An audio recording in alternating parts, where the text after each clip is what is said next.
Hello everyone, good morning, good afternoon, good evening, wherever you are. Back with me again, Dheva. We'll continue reading The Subtle Art of Not Giving an F by Mark Manson. What the chapter stick, you're wrong about everything, and we'll continue with the subpart, which is architect of unbelief and approximately. I will continue until be careful of what you believe. Without any further ado, let's just get started to the reading.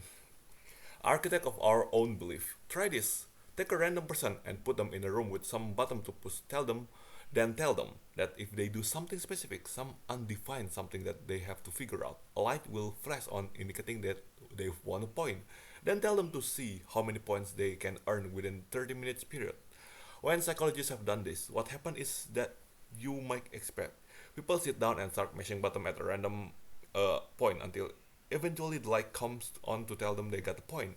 Logically, they then tried repeating whatever they were doing to get more points, except now the lighting not coming on, so they start to experimenting with more complicated sequences. Press this button 3 times and then this button once, and then wait 5 seconds and ding another point. But eventually that stopped working. Perhaps it doesn't have to do with the button at all. They think perhaps it has to do with the how I'm sitting, or maybe what I'm touching. Maybe it has to do with my feet. Ding, another point. Yeah, maybe it's my feet that then I press another button. Ding. Generally, within 10 to 15 minutes, each person has figured out something specific sequences of behavior required to meet net more points. It's usually something weird like standing on one foot or memorizing a long sequences of button presses in a specific amount of time while facing a certain direction. But here's the funny part: the points are really random. There's no sequences and no pattern, just a light that keeps coming on with a ding, and people doing cartwheel thinking that they're doing is giving them point. Sadism aside, the point of the experiment to show how quickly the human mind is capable to coming up with a and believing with a bunch of BS that isn't real. And it turns out we're all really good at it. Every person leaves the room convinced that he or she nailed the experience and won the game. They all believe that they discovered the perfect sequences of bottom and that earned them point. But their methods are but the methods they come up with are just as unique as the individuals themselves. One man came up with a long sequences of button pushing that made no sense anyone with himself. One girl came to believe that she had to tap the ceiling of a certain number of times to get points. When she left the room, she was exhausted from jumping in up and down. Our brains are meaning of machine that we understand as meaning is generated by association of our brain mixed between two or more experience. We press a button, then we see a light go on. We assume the button causes the light goes on. This, at its core, is the basis of meaning. Bottom, light, bottom. We see chair, we note that it's gray. Our brain then draw the association between the color gray and the object chair, and form meaning the chair is gray. Oh, intriguing. Our minds are constantly wearing, generating more and more association to help us understand and control the environment around us. Everything about our experiences, both external and internal, generates new association and connection within our minds. Everything from the words on this page, the grammatical concept you use to decipher them, to the dirty thoughts your mind when my writing becomes boring or repetitive. Each of these thoughts, impulse, and perception is composed of thousand upon thousand of neural connections firing in conjunction, aligning our minds in a blaze of knowledge and understanding. But there are two problems. First, our brain is imperfect. We make mistakes things we see and hear. We forget things and misinterpret even quite easily. Second, once we create meaning for ourselves, our brain are designed to hold on to that meaning. We are biased toward the meaning of our mind. Okay, sorry. We are biased toward the meaning our mind has made, and we don't want to get let go of it. Even if we see evidence that contradicts the meaning of we created, we often ignore it and keep on believing anyway. That's just how our mind works, I guess. The comedian Emo Phillips once said, I used to think the human's brain was the most wonderful organ in our body. Then I realized who was telling me this. The unfortunate fact is, most of what we come to know and believe is the product of our innate inaccuracies and biases present in our brains. Many or even most of our values are products of events that are not representative of the world at large, or are the result of a totally misconceived past. The result of all this, most of our beliefs are wrong, or to be more exact, all beliefs are wrong. Some are just less wrong than the others. The human mind is just jumble of inaccuracy. And while this may make you uncomfortable, it's an incredibly important concept to accept, as we'll see in the next chapter, which is be careful of what you believe. Let's go start the reading. In 1988, while in therapy, the journalist and feminist author Meredith Maran came to a startling realization. Her father had sexually abused her as a child. It was a shock to her, as a repressed memory she had spent most of her adult life obvious to. But at the age of 37, she confronted her father and told her family what had happened. Meredith's news horrified her entire family. Her father immediately denied having done anything. Some family members sided with Meredith, others sided with her father.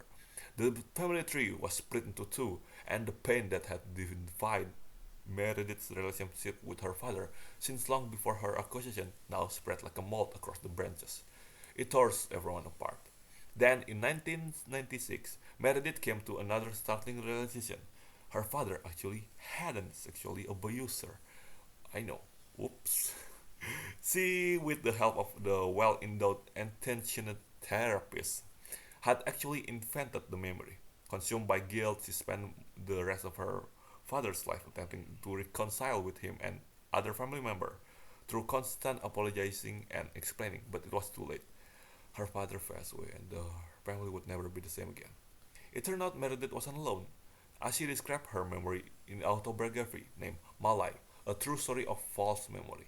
Throughout the 1980s, many women accused male family members of sexual abuse only to turn out around and recant years later. Similarly, there was a whole swath of people who claimed during that the same decade that there was satanic cults abusing children. Yet, despite police investigation in dozens of cities, police never found anything. I hate when I do that. Police never found any evidence of the crazy practice described. Why were people suddenly inventing memory of horrible abuse in the family and cults? And why was it all happening then in the 1980s? Ever play in the telephone game as kid? You know, you say something on one person's ears and then get passed through like 10 people, and the last person hears is completely unrelated to what you started with. That's basically how our memories work. We experience something, then we remember it slightly different than a few days later, as if it had been whispered and misheard. Then we tell somebody about it and have to fill in a couple of plot holes in our mind and its embellishment to make sure everything makes sense and we're not crazy. And then we come to believe those little filled in mental gaps, and so we tell those next time too. Except they're not real, so we get them little by little wrong, and we're drunk one night 1 year later. When we tell the story, we embellish a little bit more. Okay, let's be honest, we completely make up about one third of it. But when we're sober the next week, we don't want to admit that we're a big fat liar, so we go along with the revised and newly expanded drunkard version of our story. And 5 years later, of our absolutely swear to God swear on my mother's grave, truer than truer story is almost 50% true. We all do this. You do, I do, no matter how honest and well intentioned we are, we're in a perpetual state of misleading ourselves and others for no other reason than our brain is designed to be efficient, not accurate. Not only does our memory suck to the point that eyewitness testimony isn't necessarily taken seriously in court cases, but our brain function in a horribly biased way. How so? Excuse me. Well, our brain is always trying to make sense of our current situation based on what we already believe and have already experienced. Every new piece of information is measured against the value and conclusion we already have. As a result, our brain is always biased toward the feel to be true in that moment. So when we have a great relationship with our sister, we interpreted most of her memories with her in positive lights. But when the relationship sours, we'll often come to see those exact same memories differently, reinventing them in such way as to explain our present day anger towards her. That sweet gift she gave us last Christmas is now remembered as patronizing and condescending. That time she forgot to invite us to take her to her lake house is now seen as not as an innocent mistake but as horrible negligence. Meredith's fake abuse story makes far more sense when we understand the value in which her beliefs arouse. First of all, Meredith had a strained and difficult relationship with her father throughout most of her life. Second, Meredith had a series of failed intimate relationships with men, including failed marriage. So already, in terms of her value, close relationship with men weren't doing so not so hot. What so hot? Okay. Then in the early 1980s, Meredith became a radical feminist and began doing research into child abuse. She was confronted with horrific story after horrific story of abuse, and she dealt with the incest survivor, usually little girls, for years on end. She also reported extensively on a number of inaccurate studies that came around at that time, study that it later turned out to grossly underestimate the prevalence of child molestation. The most famous study reported that third of adult women has been sexually molested as a children. Holy crap. A number that has since not been shown to be false. That's crazy. And, of, and on top of all this, Meredith fell in love and began a relationship with another woman, an incest survivor.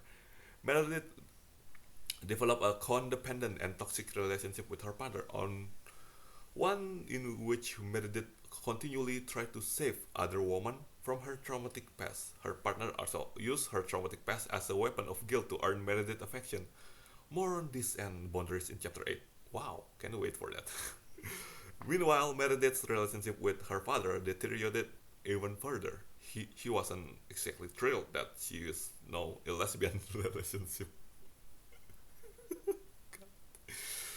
And she was attending therapy at almost compulsive rate. Her therapists, who had their own values and beliefs driving their behavior, regularly insisted that it couldn't be simply be Meredith highly stressful, reporting job on her poor relationship that were making her so unhappy.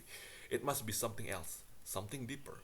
Around this time, a new form of treatment called repressed memory therapy was becoming hugely popular.